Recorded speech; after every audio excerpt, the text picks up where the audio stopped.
प्रार्थनेने सुरुवात करूया. ओम अज्ञानतिमिरान्धस्य ज्ञानाञ्जनशलाकया चक्षुरुन्मीलितं येन तस्मै श्रीगुरुवे नमः. नमो ॐ विष्णुपदाय कृष्णपृष्ठाय भूतले श्रीमते भक्ति वेदांत स्वामिन इति नामिने. नमस्ते सरस्वते देवे गौरवाणी प्रचारिणे निर्विशेष शून्यवादी पाश्चात्य देश तारिणे. जय हो श्री कृष्ण चैतन्य प्रभु नित्यानंद श्री अद्वैत गदाधर श्रीवासादि गौर भक्त वृंद. हरे कृष्णा कृष्णा कृष्णा हरे हरे हरे राम राम राम हरे हरे. हरे कृष्णा कृष्णा कृष्णा हरे हरे हरे राम राम राम हरे हरे. हरे कृष्णा कृष्णा कृष्णा हरे हरे हरे राम राम राम हरे हरे. हरे कृष्णा कृष्णा कृष्णा हरे हरे हरे राम राम राम हरे हरे. हरे कृष्णा कृष्णा कृष्णा हरे हरे हरे राम राम राम हरे हरे. हरे कृष्णा कृष्णा कृष्णा हरे हरे हरे राम राम राम हरे हरे. हरे कृष्ण सगळ्यांना. सगळ्यांचं खूप मनापासून स्वागत आहे. आपण सुरुवात करण्यापूर्वी श्री श्री राधा गोविंद यांच्या चरणी साष्टांग दंडवत करूया, त्यांचे आशीर्वाद घेऊया. श्री श्रीला प्रभुपाद यांनाही साष्टांग दंडवत. श्री नामनिष्ठ प्रभूजी यांनाही माझा साष्टांग दंडवत आणि या इस्कॉनच्या पूर्ण टीमला सादर प्रणाम. आणि आपण आपल्या 15व्या अध्यायाला सुरू करण्यापूर्वी थोडंसं 14व्या अध्यायाबद्दल, ज्या त्रिगुणांचं आपण ज्ञान घेतलं, मग गुणत्रय विभाग योग. कारण जे गुण, मग ज्या 3 गुणांमध्ये सत्व रज आणि तम या गुणांमध्ये आपण बघितलं की कशा प्रकारे तिन्ही गुणांमध्ये आत्मा कसा बद्ध होतो. मग सत्व गुण असो, रजो गुण असो, तमो गुण असो, मग रजो आणि तमो गुण तर वासनेमध्ये आहे आणि अशी रस्सीखेच चालू असते. परंतु त्यामध्ये जर सात्विकता जर जास्त डॉमिनेटिंग असेल तर कुठेतरी राजसिकता आणि तामसिकता कमी पडते. त्यानंतर ती कमी होते. राजसिकता जर जोर धरून असेल तर मग सात्विकता आणि तामसिकता कमी असते. त्याच्यानंतर तामसिकतेकडे सगळा जोर असेल तर सात्विकता आणि राजसिकता ही नसते. म्हणजे त्याप्रमाणे ती रस्सीखेच चालू असते. कुठला जोर, कुठल्या गुणाचा प्रभाव जास्तीत जास्त आहे त्याप्रमाणे त्या व्यक्तीचं ते वागणं असतं. आणि म्हणूनच अशा प्रकारे अशा व्यक्तींची वैशिष्ट्य, कृती आणि मग मृत्यूनंतरच काय हेही ते आपण त्याच्यामध्ये जाणलं. आणि हे सगळं जाणून भगवंतांनी जसं 13व्या अध्यायात आपल्याला सांगितलं कशा प्रकारे ज्ञान जे काही आहे ज्ञान आहे आणि त्याच्या व्यतिरिक्त हे सगळं अज्ञान आहे, त्याप्रमाणेच अर्जुन विचारतो या गुणातीत व्हायचं असेल तर कशा प्रकारे, कसे असते ही व्यक्ती आणि कशा प्रकारे वागते ही व्यक्ती. मग ज्या नारद मुनींचं चित्र आपण बघितलं, ज्या अकर्मी, ज्यांचं उदाहरण दिलेलं आहे, आणि असे हे जे स्वतःला पूर्णपणे इतकं संयमाने ठेवलेलं, नियंत्रित केलेलं किंवा सुख दुःख सगळा समभाव राखलेला आहे. दगड आणि सोन्याचा तुकडा याच्यामध्ये याला सेम भावाने बघता आहेत, सेम समान दृष्टीने बघितलं जात आहे. अशा प्रकारे सर्व समतोल राखून आणि मग अशी व्यक्ती आहे ती गुणातीत. अशा प्रकारे या सत्व, रज आणि तम या गुणांच्या पलीकडे जी व्यक्ती जाते, की मग तरच शक्य आहे, तरच या मुक्तीला मिळणं, तरच वैकुंठाला, तरच त्या गोलोकधामाला प्राप्त करणं हे शक्य आहे. आणि म्हणूनच भगवंत सांगतायत अशी व्यक्ती निश्चितच माझ्या स्वभावाची प्राप्ती करू शकते आणि ती निश्चितच परमधामाची प्राप्ती करू शकते. अशा निरनिराळ्या गोष्टींना आपण बघितलं आणि मग अशा या गुणातीत जेव्हा हे ब्रह्मस्वरूप मग ज्या जीवाला ही गोष्ट कळते, जे ज्ञानाचे चक्षु ज्या जीवाला आहेत, ते निश्चितच त्या ब्रह्मस्तराप्रत उन्नत होतात आणि त्यांचा आधार हे प्रत्यक्ष परब्रह्म भगवंत आहे. आणि आजच्या अध्यायामध्ये आपल्याला प्रत्यक्ष भगवंताला पुन्हा जाणायचं आहे. कोण आहेत पुरुषोत्तम, कशा प्रकारे आपण या आध्यात्मिक जगाला थोडं जाणून घेणार आहोत आणि मग कशा प्रकारे कृष्ण आपली देखभाल करता आश्रित म्हणून आपण कृष्णावरती पूर्णपणे कृष्ण आश्रित आहेत, आश्रय देणारे आहेत आपल्याला आणि म्हणूनच पूर्ण आधार आहेत आपला. कशा प्रकारे हे आपल्याला जाणून घ्यायचं आहे आणि त्या वेदांत सूत्रामध्ये काय लिहिलेलं आहे, ज्याचा आधार आपण घेऊन भगवंतांविषयी जाणून घेणार आहोत. अशा प्रकारे मग जे स्थलांतर चालू आहे एका फांदीवरून दुसऱ्या फांदीवर, ज्या झाडाचं आपण उदाहरण घेणार आहे, तर कुठेतरी हा जो जीवात्मा आहे हा 84 लक्ष योनीतून फिरतोय, कारण मग त्या एका फांदीवरून दुसऱ्या फांदीवर हॉपिंग करणं चालू आहे, त्याप्रमाणे ते स्थलांतर करणं चालू आहे. मग काय आहे हा भौतिक जग किंवा काय आहे हे मटेरियल नेचर आणि कशा प्रकारे आपण त्याला वडाच्या झाडाची उपमा देऊन त्याला कशा प्रकारे, वटवृक्ष जो आहे या वटवृक्षाची उपमा देऊन कशा प्रकारे जाणून घ्यायचं आहे, मग आपण जाणणार आहोत. पहिल्याच श्लोकामध्ये भगवंत सांगतायत, श्री भगवान वाच ऊर्ध्वमूलमधः शाखम् अश्वत्थं प्राहुरव्ययम् छन्दांसि यस्य पर्णानि यस्तं वेद स वेदवित्. हरे कृष्ण माताजी. हरे कृष्ण. श्री भगवान म्हणाले, असा एक शाश्वत वटवृक्ष आहे ज्याचे मूळ वर आहे आणि शाखा खाली आहे आणि पाने वैदिक मंत्र आहेत. जो या वृक्षाला जाणतो तो वेदांना जाणतो. हरे कृष्ण. हरे कृष्ण. आणि म्हणून आपल्याला हे जे चित्रात दिसतं आहे हा वटवृक्ष दाखवला आहे. हा वटवृक्ष म्हणजे अगदी घनदाट, ज्याच्या वटवृक्ष पूर्णपणे सगळ्या पानांनी आणि इतका असा गडद प्रकारे असतो हा वटवृक्ष. दाट सगळ्या फांद्या पानं यांनी अतिशय दाट असा असतो हा वृक्ष. आणि म्हणूनच अशा वृक्षाची तुलना केलेली आहे भौतिक जगाशी. अशा या वृक्षाचं जे प्रतिबिंब आहे ते प्रतिबिंब जेव्हा या एखाद्या नदीच्या किनाऱ्यावरती हे प्रतिबिंब बघितलं जातं, मग हा प्रत्यक्ष वटवृक्ष हा काय आहे, तो वेदांचं एक उगमस्थान आणि वैदिक आहे प्रत्यक्ष हा वटवृक्ष. कशा प्रकारे, तर त्याची पानं आहेत ही वैदिक मंत्र आहेत, फांद्या आहेत त्या वेदांचे उच्चार जाणवतात आणि कशा प्रकारे सगळे ज्या काही त्याच्या वरच्या फांद्या आहेत, मधल्या फांद्या आहेत, खालच्या फांद्या आहेत आणि इथे कुठेतरी जी मुळं आहेत आणि मुळांना खत पाणी कसं घातलं जातं, तर एरवी पाण्याने. पण इथे जेव्हा आपण म्हणतोय की हा वटवृक्ष हा एका पाण्याच्या कुठल्याही थरावरती, पाण्यावरती हे प्रतिबिंबित जे वटवृक्षाचं चित्र दिसतंय ते या भौतिक जगताशी तुलना केलेली आहे. आध्यात्मिक वृक्षाचं प्रतिबिंब, रिफ्लेक्शन हे भौतिक वटवृक्ष आहे.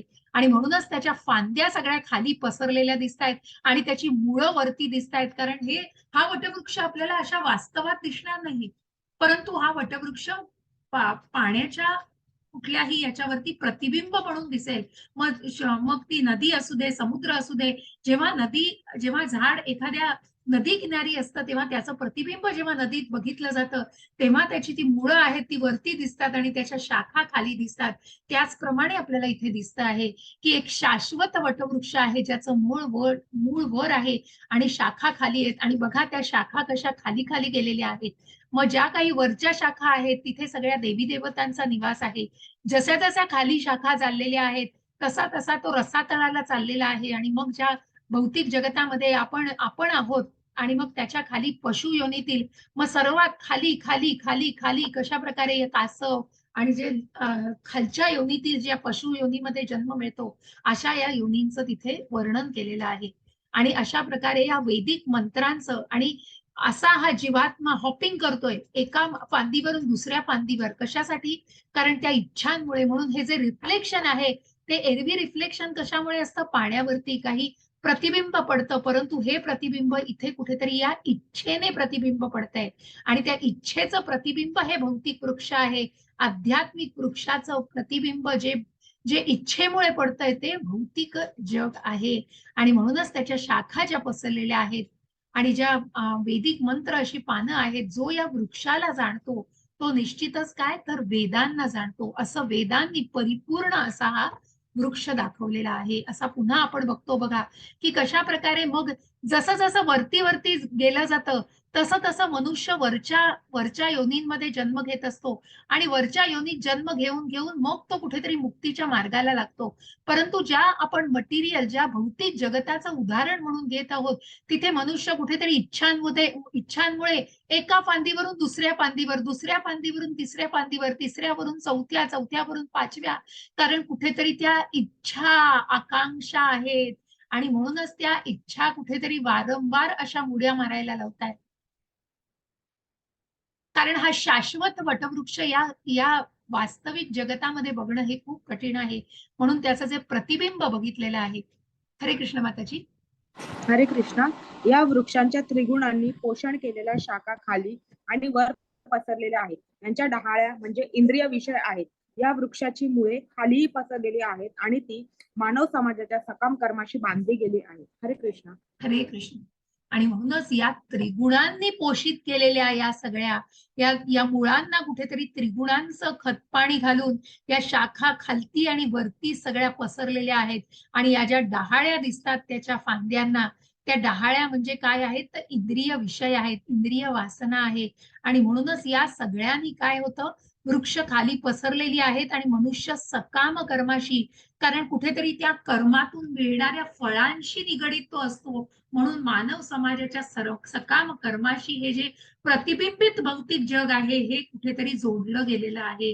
कारण ते त्रिगुणांचा प्रभाव आहे त्याच्यावरती आणि म्हणूनच या मायेच्या जगतामध्ये हे कुठेतरी सकाम कर्माशी बांधलं जात आहे.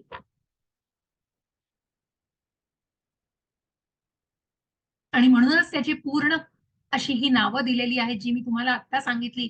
कशा प्रकारे फांद्या या वेगवेगळे सेन्सेस इंद्रिय आहेत, नंतर त्याच्या डहाळ्या फांद्यांना डहाळ्या कुठल्या आहेत, ते कसे इंद्रिय विषय आहेत, पानं आहेत, ही वैदिक मंत्र आहेत, हे सगळं जाणतं आहे. परंतु तरीही मनुष्य जर खालच्या खालच्या थराला जातोय तर तो खालच्या योनींमध्ये जन्म घेतो आहे आणि मग त्याला या फांदीवरून एका फांदीवरून दुसऱ्या फांदीवर, दुसऱ्या फांदीवरून तिसऱ्या फांदीवर मग जोपर्यंत त्या मुक्तीचा मार्ग दिसत नाही तोपर्यंत याच टप्प्याटप्प्यांवर आणि मनुष्य असाच हॉपिंग करत राहणार आहे आणि म्हणूनच मग ज्या 84 लक्ष योनींमधून जन्म घेतला जातो त्याच्या इच्छांवरती हे प्रतिबिंब अवलंबून आहे आणि त्याच इच्छा कुठेतरी या सगळ्याला वाढीस लावत असतात.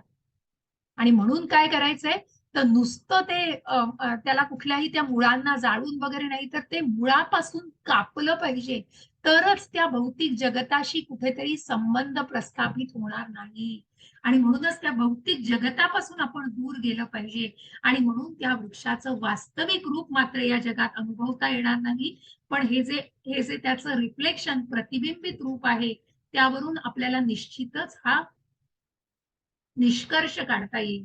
हरे कृष्ण माताजी. हरे कृष्णा. या वृक्षाचे वास्तविक रूप या जगतात अनुभवता येत नाही. याचा आदी अंत आधार कोणीही जाणू शकत नाही.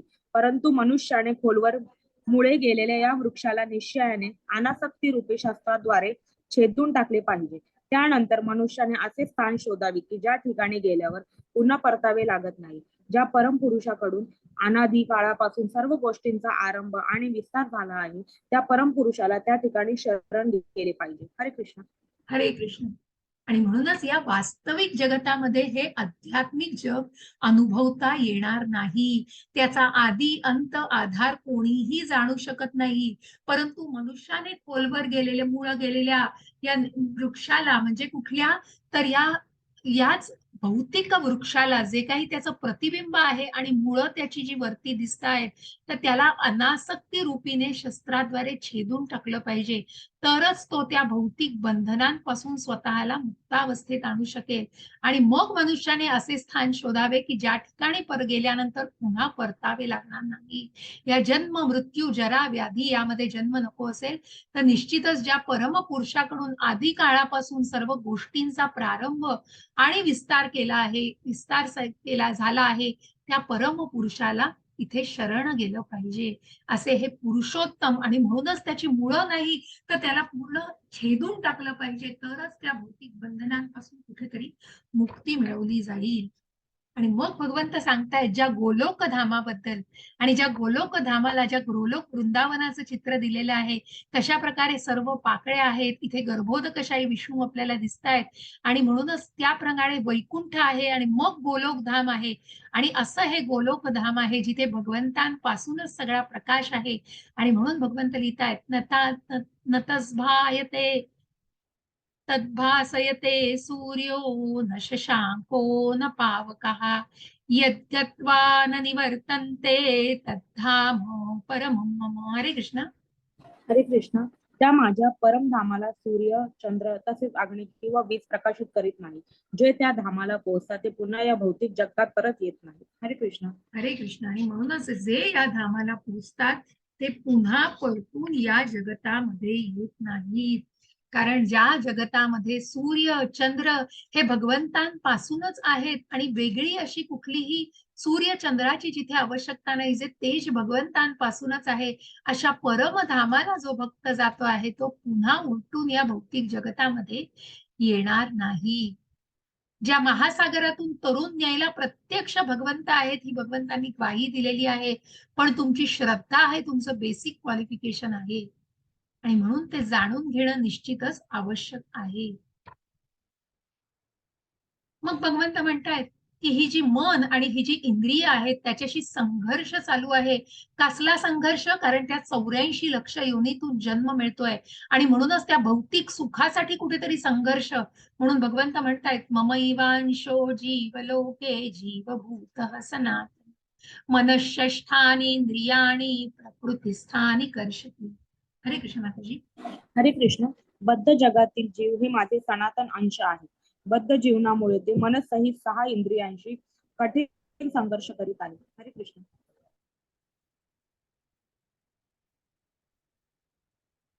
हरे कृष्ण. आणि म्हणून ह्या सगळ्या भावना हे सगळे इंद्रिय विषय हे कुठेतरी मनाशी निगडित आहे. ज्या 6व्या अध्यायात आपण बघितलं की अर्जुन म्हणतोय कदाचित मी वाऱ्याला पकडू शकेन पण त्या मनाला पकडू शकणार नाही, मनाला नियंत्रित करू शकणार नाही. कारण या 6 इंद्रियासहित मग जी आपण 5 ज्ञानेंद्रिय बघितली, कशा प्रकारे कान, नाक, डोळे, त्वचा आणि जीभ ही आपली 5 ज्ञानेंद्रिय आहेत आणि त्याच्याबरोबर 6वं हे मन आहे, ज्याच्याशी इंद्रिय विषय निगडित आहेत. अशा या मनाबरोबर हा मनुष्य संघर्ष करतोय या भौतिक जगतामध्ये. आणि म्हणून भगवंत सांगतायत, भगवंतांना सगळं माहिती आहे आणि म्हणूनच भगवंत ज्या प्रकारे सांगतायत की गोलोक धामाचा मार्ग स्वीकारला पाहिजे आणि ज्या परमधामाचा मार्ग स्वीकारण्यासाठी निश्चितच मी शरीर नाही आत्मा आहे. कारण कुठेतरी ते शरीर आहे, मी कन्व्हिन्स झालो नाही, मी शरीर आहे अजून. आणि त्या शरीराचे सगळे जे काही इच्छा आहेत, आकांक्षा आहेत, त्याच आजूबाजू भोवताली आहेत आणि त्याच्यामुळे ते मन आणि इंद्रिय तिथेच त्या भौतिक जगतामध्येच तो स्थूल आणि सूक्ष्म शरीर हे त्या भौतिक जगतामध्येच पुन्हा पुन्हा त्या मृत्यू लोकामध्ये जन्म घेते आहे. जरी पुण्य करून जीवात्मा स्वर्ग लोकात गेला तरी पुन्हा पुण्य क्षीण होऊन तो जीवात्मा मृत्यू लोकातच पुन्हा येणार आहे. आणि म्हणूनच भगवंत म्हणतायत की अशा प्रकारे तू संघर्ष करतोय. आणि हे संघर्ष कशासाठी?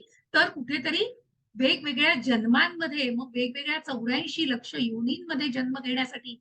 कारण ती इच्छा आकांक्षा संपतच नाहीये.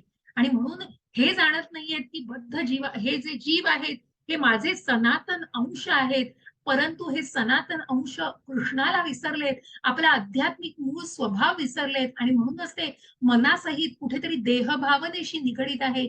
सूक्ष्म आणि स्थूल देह म्हणून त्या देहधारी भावनेशी निगडीत असल्यामुळे त्यांना तो इंद्रियांशी कठीण असा संघर्ष करायला लागतोय. आणि म्हणून मग कशा प्रकारे या ज्या भावना असतात या एका देहातून दुसऱ्या देहामध्ये कशा प्रकारे नेल्या जातात बघा. शरीरम यदवाप्नोति यच्चाप्युत्क्रामतीश्वरः गृहीत्वैतानि ययाति संयाति वायुर्गंधानि वाश्यात्. हरे कृष्ण माताजी. हरे कृष्ण. ज्याप्रमाणे वायू आपल्या बरोबर गंध घेऊन जातो त्याचप्रमाणे भौतिक जगतातील जीव आपल्या बरोबर जीवनातील विविध संकल्पना एका देहातून दुसऱ्या देहात घेऊन जातो. अशा रीतीने तो एक प्रकारचा देह धारण करतो आणि पुन्हा दुसरे शरीर धारण करण्याकरिता पहिल्या देहाचा त्याग करतो. हरे कृष्ण. हरे कृष्ण. जसा वारा आपल्या बरोबर सगळा गंध घेऊन जात असतो बघा.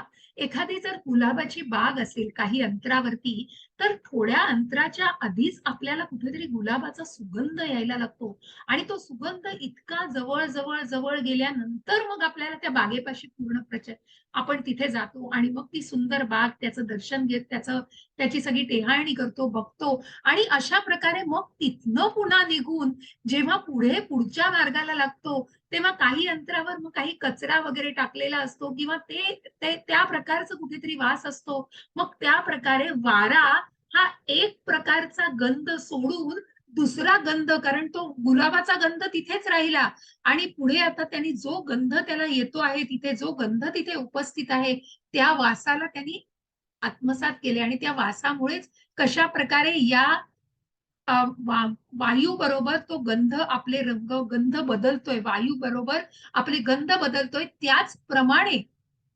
त्याचप्रमाणे हे भौतिक जगतातील जीव आपल्या बरोबर जीवनातील विविध संकल्पना या एका देहातून मग सूक्ष्म जीव जो आहे सूक्ष्म शरीर तो काय आहे तर मन बुद्धी आणि अहंकार ज्याच्याशी या संकल्पना निगडीत आहेत आणि म्हणूनच त्या संकल्पना पुढच्या जन्मामध्ये नेण्यासाठी निदान तो सूक्ष्म जीव हा तसाच राहतो आणि जे शरीर आहे आपलं जे पंचमहाभूतांनी आणि ज्या 24 तत्वांचं शरीर ज्याच्यामध्ये पुन्हा मन बुद्धी अहंकार आलं पण इथे कशा प्रकारे या विविध संकल्पना एका देहातून दुसऱ्या देहामध्ये घेऊन जाणारा हा जीवच आहे आणि अशा प्रकारचा देह धारण करतो की पुन्हा दुसरं शरीर धारण करण्याकरता पहिल्या देहाचा त्याग करायला लागतो. असं जे चक्र आपण दुसऱ्या अध्यायातही बघितलं, तू शरीर नाही तू आत्मा आहेस हे वस्त्र काढून मग तो आत्मा नवीन वस्त्र धारण करतो.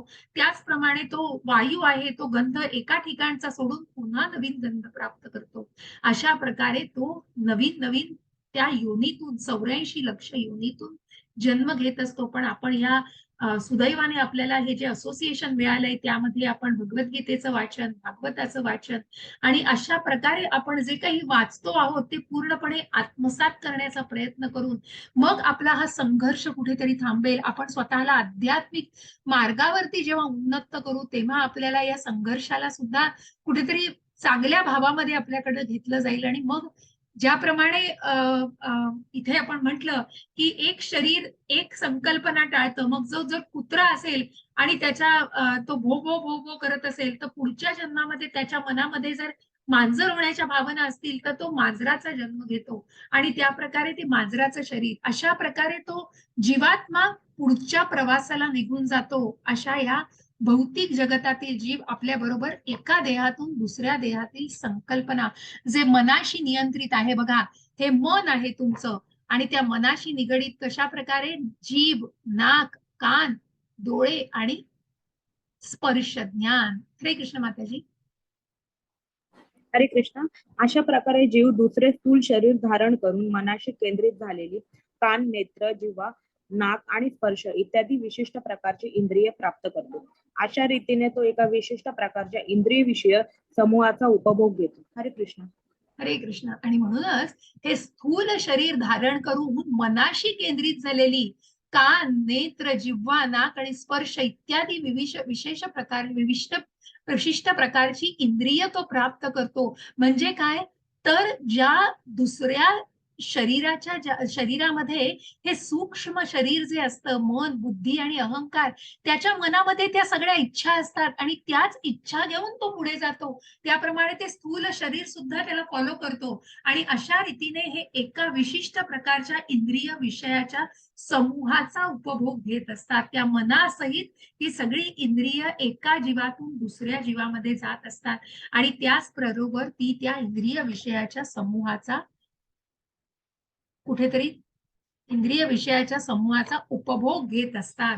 मग हे ज्ञान, जसं मी म्हटलं की भगवंतांनी दुसऱ्या अध्यायापासून ज्ञानाला सुरुवात केली. ज्ञान आचरणात आणणं महत्वाचं आहे आणि म्हणूनच कशा प्रकारे आपण हे साधू शकतो, तर ते उत्तम आध्यात्मिक गुरूंकडून घेतलेलं ज्ञान. आणि म्हणून भगवंत सांगतायत, उत्क्रामंतम स्थितम वापी भुंजानं वा गुणान्वितम विमूढानानुपश्यन्ति पश्यन्ति ज्ञानचक्षुषः. हरे कृष्ण माताजी. हरे कृष्ण. जीव आपल्या देहाचा त्याग कसा करतो, तसेच प्राकृतिक गुणांच्या प्रभावामुळे तो कोणत्या प्रकारच्या देहाचा उपभोग घेतो हे मूर्ख लोक जाणू शकत नाहीत, परंतु ज्याला ज्ञान चक्षु आहे तो हे सर्व पाहू शकतो. हरे कृष्ण. हरे कृष्ण. आणि म्हणूनच जो देह आहे, जो देहधारी भावनेशी निगडीत आहे, तो त्या देहाचा त्याग कसा करणं आणि त्याच्या प्राकृतिक गुणांच्या प्रभावामुळे तो तसं जगतो आहे, हे मान्य करायला कुठेतरी, जाणण्याला कुठेतरी ज्ञानाची आवश्यकता असते.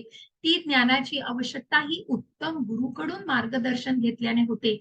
जसं आता एखादी गाडी बंद पडली आहे, तो मनुष्य डोकं खाजवतोय, मोठे कॉर्पोरेट सीईओ असेल, कुठल्या लेवलचा असेल, पण शेवटी ती गाडी बंद पडलेली त्याला जेव्हा गॅरेजमध्ये नेईल आणि तो गॅरेज मधला माणूस बघता क्षणीच ती गोष्ट सोडवून देईल, रिझॉल्व्ह करून देईल, कारण जेनो काम तेनो थाय. आणि म्हणूनच अशा प्रकारे जे मूर्ख लोक आहेत त्यांना ते हे जाणू शकत नाहीत, पण ज्यांनी या बाबतीमध्ये कशा प्रकारे ज्ञान घेतलेलं आहे आणि ते त्यामध्ये पारंगत आहेत, ते निश्चितच या ज्ञानचक्षुनी पाहू शकतात. मग कोण आहेत अशा व्यक्ती ज्यांनी ज्ञान दिलेलं आहे या सगळ्याचं? तर आपल्याला चित्रात दिसतायत ते चैतन्य महाप्रभू आणि आजूबाजूला बरेच त्यांचे गोस्वामी, 5 गोस्वामी होते, ज्यांना त्यांनी सगळं ज्ञान दिलेलं आहे आणि त्याच्याबरोबर इतर ऋषी, महर्षी सुद्धा होते. हरे कृष्ण माताजी. हरे कृष्ण. माताजी दोन्ही वाचू ना. हो हो. हरे कृष्ण. प्रयत्न करणारे आत्मसाक्षात्कारी योगीजन हे सर्व स्पष्टपणे पाहू शकतात, परंतु ज्यांचे मन अविकसित आहे आणि ज्यांना आत्मसाक्षात्कार झालेला नाही, ते प्रयत्न करूनही काय घडत आहे हे जाणू शकत नाहीत. 15.12 अखिल जगताचा अंधकार नाहीसे करणारे सूर्याचे तेज माझ्यापासून उत्सर्जित होते आणि चंद्राचे व अग्नीचेही तेज माझ्यापासूनच उत्सर्जित होते. हरे कृष्ण. हरे कृष्ण. आणि म्हणूनच हा प्रयत्न करणारे जे ज्ञानाचे चक्षु असलेले, की ज्यांना माहिती आहे की या जीवनामध्ये जे काही भौतिक बंधनांमध्ये आहे ती बद्धता आहे सगळी, त्रिगुणांच्या आधाराखाली कुठेतरी ही सगळी बद्धता आहे. आणि म्हणूनच जे आत्मसाक्षात्कारी, ज्या प्रत्यक्ष श्रीकृष्णाचं रूप असलेले चैतन्य गोस्वामी पूर्ण तेजाने, अगदी त्यांच्या चेहऱ्यावरचं तेज म्हणजे आपण बघू शकाल कशा प्रकारे सर्वजण त्यांना इतक्या तन्मयतेने ऐकतायत. आणि म्हणूनच ज्यांचं मन अविकसित आहे, मात्र ज्यांचं मन तिथे नाहीये आणि जे अविकसित आहे, अंडर डेव्हलप्ड आहे, त्यांना आत्मसाक्षात्कार झालेला नाही. ते प्रयत्न करूनही काय घडतं आहे, कारण त्यांनी ते ज्ञानच घ्यायचा प्रयत्न केला नाहीये. डायरेक्ट जाऊन तेव्हा ती गोष्ट बघितल्यावर त्यातला जर एबीसी सुद्धा येत नसेल, तर ते ज्ञान पूर्णपणे भगवंतांकडून जाणून घेणं हे आवश्यक आहे.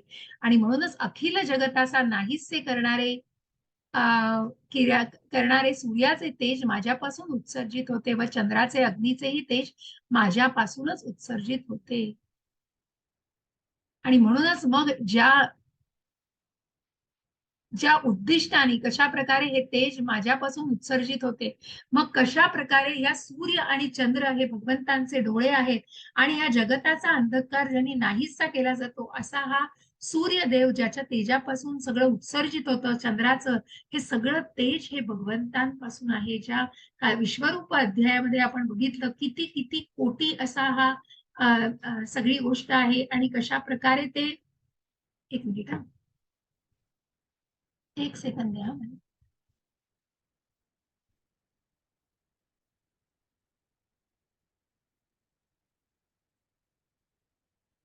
सॉरी. अशा प्रकारे ते तेज भगवंतांपासून, जसं आपण विश्वरूपामध्ये बघितलं की हजार सूर्य अवकाशामध्ये उगवल्यावर सुद्धा जितका प्रखर तेज भगवंतांचं आहे त्याची कुठेतरी तुलना केलेली आहे. आणि अशी तुलना की म्हणूनच हे जे तेज आहे हे भगवंतांपासून उत्सर्जित होतं. आणि चंद्राचं तेजही की ज्या वनस्पतींचा रस ज्या चंद्रापासून मिळतो हे सुद्धा भगवंतांपासूनच आहेत. मग भगवंत प्रत्यक्ष आपल्याला सांगतायत की आता कुठे तुम्ही मला पूजू शकता आणि भगवंतांचं स्थान कुठे आहे अजून.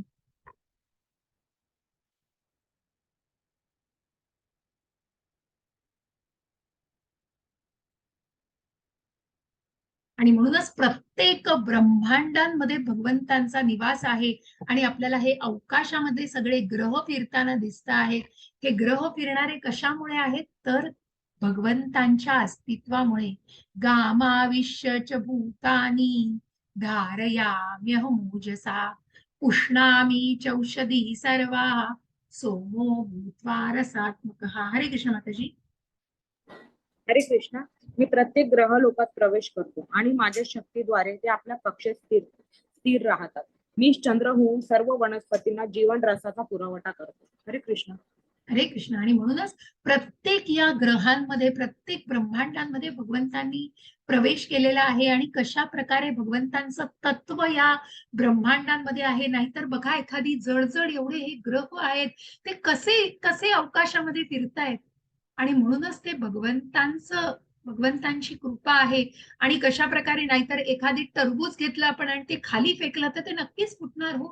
पण असे हे ग्रह अवकाशामध्ये अगदी योग्य पद्धतीने त्यांचं भ्रमण चालू आहे. आणि अशा प्रकारे हे हे जास्त गरजेचं आहे की माझ्या शक्तीद्वारे मग कशा प्रकारे भगवंत ग्रहलोकात प्रवेश करतात आणि त्यांच्या शक्तीद्वारे ते स्थित राहतात. चंद्र होऊन सर्व वनस्पतींचा औषधी जीवन रसांचा सुद्धा पुरवठा हा चंद्रापासून केला जातो. भगवंतांच्या शक्तीद्वारे ते आपल्या कक्षामध्ये स्थिर असतात. आणि म्हणूनच ते चंद्र होऊन सुद्धा वनस्पतींच्या जीवन रसांचा पुरवठा करतात. मग अजून कुठे आहेत भगवंत तर भगवंत प्रत्यक्ष आपल्या अग्नीमध्ये आहेत. आपल्या आपल्या जठराग्नीमध्ये भगवंत उपस्थित आहेत. कशा प्रकारे बघा. अहम वैश्वानरो भूत्वा प्राणिनां देहमाश्रितः प्राणापान समायुक्त पंचाम्यन्नं चतुर्विधम. हरे कृष्ण माताजी. हरे कृष्ण. सर्व प्राणी मात्रांच्या देहामध्ये जठराग्नी मी आहे आणि 4 प्रकारच्या अन्नाचे पचन करण्याकरता मी प्राण व अपान वायूशी संयोग साधतो. हरे कृष्ण. हरे कृष्ण. मग ज्या प्रकारे आपण बघितलं की ज्या परमात्म्याचं मग ज्या अन्नमय कोश, प्राणमय कोश, मनोमय कोश, विज्ञानमय कोश आणि आनंदमय कोश, मग सगळ्यात खालचा थेर हा कुठेतरी देहदारी भावनेशी निगडीत आहे. सर्व प्राणीमात्रांच्या देहामध्ये जठराग्नी, कारण हा जो जठराग्नी आहे त्या अग्नीमध्ये सुद्धा कुठेतरी भगवंत आहेत जे सगळं समतोल राखतायत सगळ्याचा. नाहीतर जर जर पाण्याच्या चवीमध्ये आपण म्हटलं भगवंत पाण्याच्या चवीमध्ये आहेत, बलवंतांच्या बलामध्ये आहेत, शक्तिमानांच्या शक्तीमध्ये आहेत, अशा प्रकारे आपण जाणली भगवंतांची उपासना करण्याची जागा. आणि त्याच प्रकारे भगवंत इथे सांगतायत की देहातील जठराग्नी मी आहे. आणि मग चावणं, शोषणं, चोखणं आणि चावून खाणं, कशा प्रकारे या सगळ्या वेगवेगळ्या प्रकारच्या ज्या क्रिया आहेत त्या अन्न पचन करण्याकरता प्राण आणि अपान या प्राणायाम, जसं मी तुम्हाला अनुलोम विलोम दाखवलं तसं तुम्ही दिवसातनं एकदा केलं तरीही बघा तुम्हाला कसं वाटतं तुमच्या मनाला. आणि म्हणूनच अशा प्रकारे प्राण आणि अपान वायूंशी आपण संबंध प्रस्थापित, संयोग साधतो. असे हे भगवंत आहेत जे सगळीकडे उपस्थित आहेत. आणि म्हणूनच भगवंत सांगतायत सर्वस्य चाहं हृदि सन्निविष्टो मत्तः स्मृतिर्ज्ञानमं पोहनं च वेदैश्च वेदैश्च सर्वैरहमेव वेद्यो वेदांत कृद्वेद विदेह चाहम. विदेव चाहम. ओके. हरे कृष्ण माताजी. थोडं हरे कृष्ण. मी प्रत्येकाच्या हृदयात स्थित आहे आणि माझ्यापासूनच स्मृती, ज्ञान आणि विस्मृती होतात. सर्व वेदाद्वारे जाणण्यायोग्य मीच आहे. निसंदेह मी वेदांतांचा संकलक आहे आणि वेदांचा ज्ञाताही मीच आहे. हरे कृष्ण.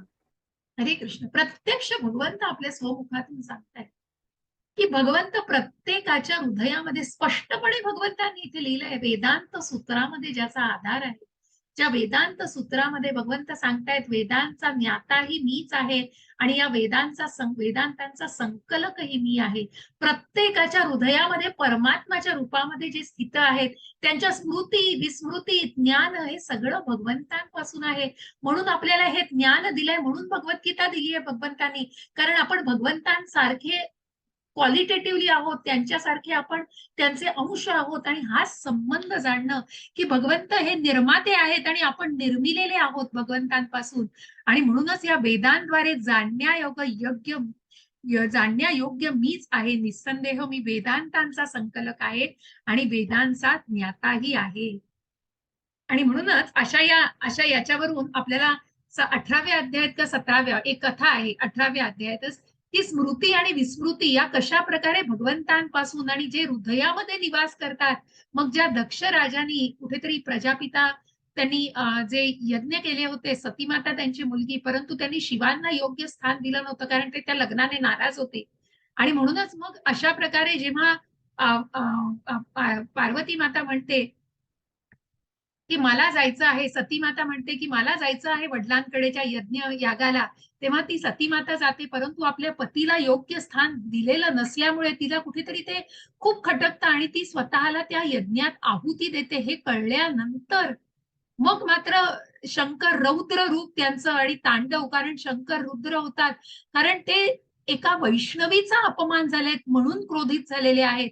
आणि ते त्याच भावनेच्या भरामध्ये ते सांगतात की या दक्षाचं मुंडकं छाटून टाका. आणि मग ते मुंडकं छाटलं जातं. आणि तरीही जेव्हा पूर्णपणे मृत्यू पावत नाही यक्ष, पूर्णपणे प्रजापती दक्ष हा मृत्यू पावत नाही. आणि मग मग ब्रह्मा जातात शिवांकडे की तुम्ही शांत व्हा आणि त्याचं धड त्याला परत द्या.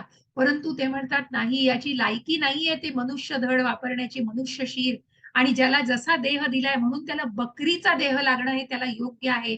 आणि म्हणूनच त्याला बकरीचं मुख लागलं जातं. आणि तसं करून पूर्ण यज्ञ, मग यज्ञ सुद्धा पवित्र कसे बनवतात या 17व्या अध्यायात आपल्याला ते जाणता येईल. 18व्या अध्यायामध्ये कशा प्रकारे सगळ्या स्मृती विस्मृती या हृदयामध्ये आहेत, ज्या परमात्म्यापासून आहेत. मग ज्या आपण जे शोध लावलेले आहेत, मेंदूमध्ये सगळ्या पेशी आहेत, कृती आहेत, ज्या स्मृती विस्मृती देतात, परंतु कुठेतरी या हृदयामध्ये सुरुवातीला आहेत. आणि जे परमात्मा, जे भगवंत प्रत्येकाच्या हृदयामध्ये निवासलेले आहेत. निस्संदेह हे भगवंत वेदांतांचा संकलक आणि वेदांचा ज्ञाता आहे. हरे कृष्ण माताजी. हरे कृष्णा. च्युत म्हणजे क्षर आणि अच्युत म्हणजे अक्षर असे जीवांचे दोन वर्ग आहेत. भौतिक जगतात सर्व जीव च्युत असतात आणि आध्यात्मिक जगतातील प्रत्येक जीवाला अच्युत म्हटले जाते.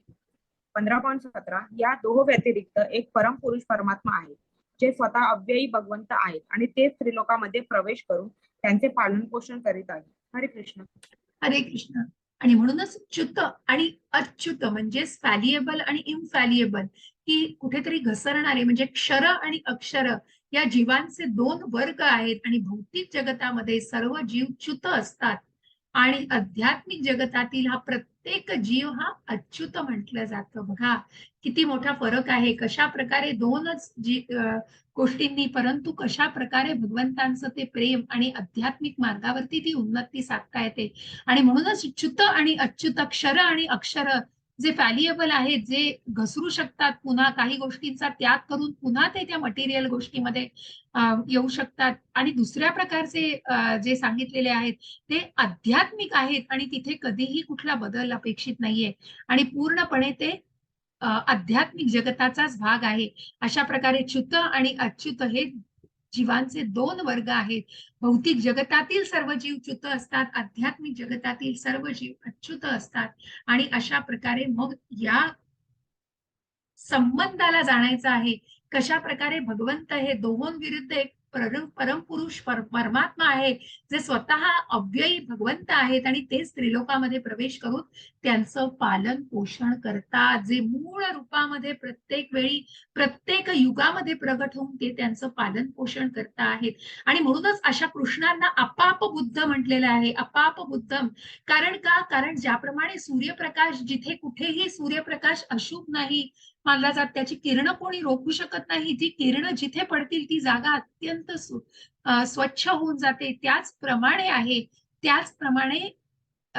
या च्युत आणि अच्युत याच्या पलीकडे ते परमात्मा आहेत.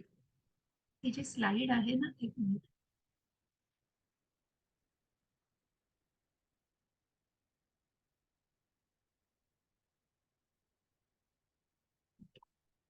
पुढे येते slide. आणि म्हणूनच हे पुरुषोत्तम परमात्मा आहेत, जे अव्ययी आहेत. भौतिक जगताची, आध्यात्मिक जगताची निर्मिती करून सुद्धा त्यापासून ते अलिप्त आहेत. तरीही ते त्या वर्गाचं, तरीही ते त्या जगताचं पालन पोषण करीत आहेत. असे हे भगवंत अव्ययी, अनंत आणि पुरुषोत्तम परमतत्व असलेले, कारणांचे कारण, परम कारण असे असलेले भगवंत हे वेदांचा अंत आहेत. ज्यांनी वेद जाणले पण कृष्णाला जाणलं नाही, त्यांनी काय जाणलं? कारण वेदांचा अंत हा कृष्ण भगवंत आहे. आणि म्हणूनच ज्या प्रकारे भगवंत अव्ययी आणि त्रिलोकामध्ये प्रवेश करून त्यांचं पालन पोषण करीत आहेत, ज्या प्रकारे ते अव्ययी आहेत आणि तिथून अलिप्त आहेत, त्या प्रकारेच ते तिथे फक्त त्यांचा आश्रय, त्यांचा संभाळ करता आहेत, पालन पोषण करता आहेत. यस्माक्षरप्रतीमतीतोऽहम् अक्षरादपि चोत्तमः अतोऽस्मि लोके वेदे च प्रतितः पुरुषोत्तमः. हरे कृष्ण माताजी. हरे कृष्णा. मी च्युत आणि अच्युत यांचाही अतीत, दिव्य आणि सर्वश्रेष्ठ असल्यामुळे जगतामध्ये तसेच वेदांमध्ये पुरुषोत्तम म्हणून प्रसिद्ध आहे. हरे कृष्ण. हरे कृष्ण. आणि म्हणूनच याच्या पलीकडे या भौतिक आणि आध्यात्मिक, मग हे आध्यात्मिक शक्तीचाच आपण एक भाग आहोत, जो तटस्थ शक्तीवर आहोत. परंतु याच्याही अतीत, ज्या गुणातीत म्हटलेलं आहे, तसं याच्याही अतीत जे भगवंतांचं स्वतःचं अस्तित्व आहे, जे दिव्य स्थान आहे आणि ते सर्वश्रेष्ठ असल्यामुळे जगतामध्ये तसेच वेदांमध्ये सुद्धा पुरुषोत्तम म्हणून प्रसिद्ध आहे. असे पूर्णमिदस्य की सर्व परिपूर्ण असे 6 ऐश्वर्यांनी नटलेले जे परमपूज्य भगवंत, परम पुरुष, परम कारण भगवंत आहेत आणि ते वेदांमध्ये पुरुषोत्तम म्हणून प्रसिद्ध आहे. अशा देवी देवता, जे कालच्याही अध्यायात आपण बघितलं की ज्या देवी देवता या भगवंतांच्या अत्यंत निकट असतात, त्यांचे आशीर्वाद भगवंतांचे घेत असतात या देवी देवता. मग ज्या ब्रह्मांनी ज्या महाविष्णूवरती ज्यांचं स्मरण केलं, त्यानंतर शिवांनी प्रत्यक्ष सतीमातेबरोबर पण प्रत्यक्ष संकर्षणाचं ध्यान केलेलं आहे आणि ज्या गोष्टीला सांगितलं तिथे भगवंत प्रत्यक्ष सतीमाता मांडीवर बसली, ही गोष्ट दुय्यम आहे, कोणाचंही लक्ष नाहीये. कारण सगळे देहधारी नाही नसून आत्मसाक्षात्कारी भावनेमध्ये आहेत. आणि म्हणूनच या प्रकारे भगवंत प्रत्यक्ष शिवा सुद्धा त्यांनी भगवंतांचं वर्णन केलेलं आहे. असे हे आपण जाणतो ब्रह्मा आणि शिवा ज्यांनी भगवंतांची स्तुती केलेली आहे. आणि मग भगवंत सांगतायत, यो मामेव सम्मूढ ना जानाति पुरुषोत्तमं स सर्वविद्भवति मां सर्वभावेन भारत. हरे कृष्ण माताजी. हरे कृष्णा. जो मला संशयरहित होऊन पुरुषोत्तम भगवान म्हणून जाणतो, तो सर्वज्ञ होईल. म्हणून हे भारता, तो माझ्या भक्तीमध्ये पूर्णपणे संलग्न होतो. हरे कृष्णा.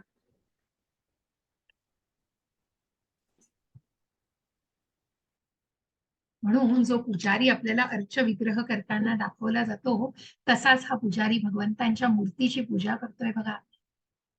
जे प्रभुनंद, नित्यानंद प्रभू आणि प्रत्यक्ष चैतन्य महाप्रभू नित्याई म्हणतात, गौर निताई. आणि म्हणूनच या सगळ्याची पूजा केली जाते. जो मला संशयरहित होऊन पुरुषोत्तम भगवान, ज्या अर्जुनाने केव्हाच मान्य केलंय, हो 10व्या अध्यायामध्येच आहे की मी पूर्णपणे कन्व्हिन्स झालेलो आहे, मला पूर्णपणे मान्य आहे, तुम्हीच परमतत्व, परमधाम, परम कारण आहात. आणि असे हे पुरुषोत्तम भगवान म्हणून जो जाणतो आहे, जो या भौतिक जगतामध्ये आत्मसाक्षात्कारी भावनेमध्ये आणि स्वतःला कुठेतरी सर्वज्ञ जाणतो आहे, तो माझ्या भक्तीमध्ये पूर्णपणे भगवान म्हणून जो जाणतो आहे, तो भगवंतांच्या भक्तीमध्ये त्याला पूर्णपणे संलग्न करून घेऊ शकतो. हे भगवंत अर्जुनाला सांगतायत. आणि मग आपल्याला शेवटच्या श्लोकामध्ये जे जाणायचं आहे की या सगळ्याचा गाभा, या शास्त्राचा गाभा भगवंतांनी अर्जुनासमोर उघडलेला आहे. आणि म्हणून भगवंत सांगतायत, हरे कृष्ण माताजी. हरे कृष्णा. हे निष्पाप अर्जुना, हा वैदिक शास्त्रांचा परमगुह्य गाभा आहे आणि तो आता मी तुला प्रकट केला आहे. जो कोणी हे जाणेल तो बुद्धिमान होतो आणि त्यांच्या प्रयत्नाद्वारे सिद्ध होतो. हरे कृष्ण. हरे कृष्ण. आणि म्हणूनच ज्या वैदिक शास्त्रांचा परमगुह्य गाभा आहे तो भगवंतांनी ज्या वेदांमध्ये लिहिलेला आहे, वेदांत सूत्रामध्ये, की च्युत आणि अच्युत याच्या पलीकडे गुणातीत असे भगवंत आहेत, परमधाम जे गोलोक वृंदावन जे भगवंतांचं आहे. आणि भगवंत सांगतायत मी तिथे वाट बघतोय, कारण ही तुमची योग्य जागा नाही. कशा प्रकारे आपण या भौतिक जगतामध्ये गुरफटलेलो आहोत, परंतु भगवंत सांगतायत की हे नश्वर आहे हा देह आणि इथले सुख ही क्षणभंगूर आहेत, परंतु जिथे भगवंत प्रत्यक्ष सच्चित आनंद आहे त्या गोष्टीसाठी स्वतःला तयार करणं हे निश्चितच गरजेचं आहे. आणि म्हणूनच भगवंत म्हणतात की हे जो कोणी जाणतो आहे तो बुद्धिमान होतो आणि त्याच्या प्रयत्नांद्वारे सिद्ध होतो. ज्याने मी शरीर नाही आत्मा आहे आणि हा आत्मा परमात्म्याचा अंश आहे या गोष्टी जाणलेल्या असल्या तरी ती एक जाणीव आणि ती कुठेतरी एक जी भावना प्रकट होते ती भावना निश्चितच ती बुद्धिमत्तेची असते आणि त्या प्रयत्नांद्वारे ती व्यक्ती सिद्ध होऊ शकते. असा हा सुंदर पुरुषोत्तम योग आपण संपवलेला आहे. इथे पंचदशोध्याय समाप्त. हरे कृष्ण. सगळ्यांना मी शेअरिंग थांबवते. मी 16वा अध्याय घेणार होती पण आज नाही घेत, खूप घाई होईल. 15च मिनिटं आहेत त्यामुळे उद्या घेऊया. अध्याय छोटा आहे तो ऍक्च्युली. तर बघूया.